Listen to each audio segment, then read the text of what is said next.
lost star of Willowwood Forest.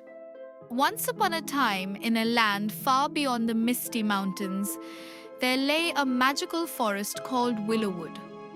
The trees were tall and golden, the rivers sparkled like diamonds, and every night a bright starstone floated above the forest, filling it with light and magic. But one morning, the children of Willowwood woke up to darkness. The starstone was gone. A brave 10-year-old girl named Zara rubbed her eyes and looked up at the empty sky. She had curly red hair, a worn-out explorer's bag, and a tiny fox companion named Pip, who could speak 3 words, yes, no, and biscuits. Pip, the starstone is missing. Zara gasped. Yes, said Pip, his big amber eyes wide with worry. Without the starstone, the flowers were wilting, the rivers were turning grey, and the magical creatures of Willowwood were growing weak. Zara made up her mind. She would find the starstone no matter what. The journey begins. Zara packed her bag with a map, a lantern, and 3 biscuits. Pip ate one immediately and set off into the deeper part of the forest, a place called the Whispering Wild where few dared to go. The trees there were enormous, their roots twisted like giant sleeping dragons. Strange glowing mushrooms lit the path in purple and blue. Suddenly Zara heard a tiny voice. Help! Help! I'm stuck! She looked down and found a small glow bug, a firefly the size of her thumb, trapped under a fallen leaf. Zara gently lifted the leaf. The glow bug shot up into the air, spinning with joy. Thank you, it buzzed. My name is Lumi. You saved me. In return, I will light your way through the dark. And just like that, Zara had a new friend. The River of Riddles. The 3 of them, Zara, Pip and Lumi, soon reached a wide, dark river. There was no bridge, but there was an old stone turtle sitting on a rock in the middle. To cross my river, the turtle said slowly, you must answer my riddle. We accept, said Zara boldly. The turtle cleared his throat. I have cities, but no houses live there. I have mountains, but no trees grow there. I have water, but no fish swim there. What am I? Zara thought hard. Pip said biscuits, which was not helpful. Lumi whispered in Zara's ear. Zara's eyes lit up. A map! She shouted. The turtle smiled a slow, wide smile. The river parted and a path of stepping stones appeared. They crossed safely to the other side. The cave of the shadow goblin. On the other side of the river, tucked inside a mossy hill, was a dark cave.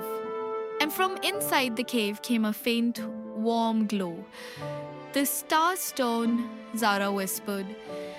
But guarding the cave was a shadow goblin, a grumpy grey creature with long ears, a crooked hat, and arms folded tightly across his chest. Go away, the goblin grumbled. The starstone is mine now. Zara stepped forward bravely. Why did you take it? Because... The goblin's voice cracked. Because nobody in this forest ever talks to me, nobody visits. I am always alone in the dark. At least with the starstone, I have some light. Zara felt a wave of sadness. She hadn't expected that. She sat down right in front of the goblin and said, That sounds really lonely. I'm sorry. What's your name? The goblin blinked, surprised. Nobody had ever asked before.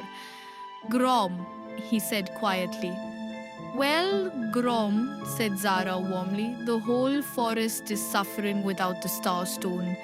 But what if, instead of keeping it locked away, you became its guardian? So one who watches over it, protects it, and keeps it safe for everyone. Grom's ears perked up. His grey skin seemed to lighten just a little. A guardian, he repeated. Me? Yes, said Lumi, glowing brightly. The most important job in all of Willowwood. Grom looked at the starstone, then at Zara. Then slowly he smiled. The first smile he'd smiled in 100 years. He picked up the starstone and walked out of the cave. The light returns together. Zara, Pip, Lumi and Grom carried the starstone back to the heart of Willowwood Forest. When they placed it back in the sky, the golden light flooded back across the land.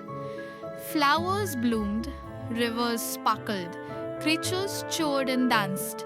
The people of Willowwood celebrated Zara as a hero, but Zara pointed to Grom standing shyly at the edge of the crowd. "He's your guardian now," she said. "Please make him feel welcome." And from that day on, Grom was never lonely again. He watched over the starstone every night, and every morning the children of Willowwood would wave up at him and shout, "Good morning, Grom," and he would always wave back. "Pip, what did we learn today?"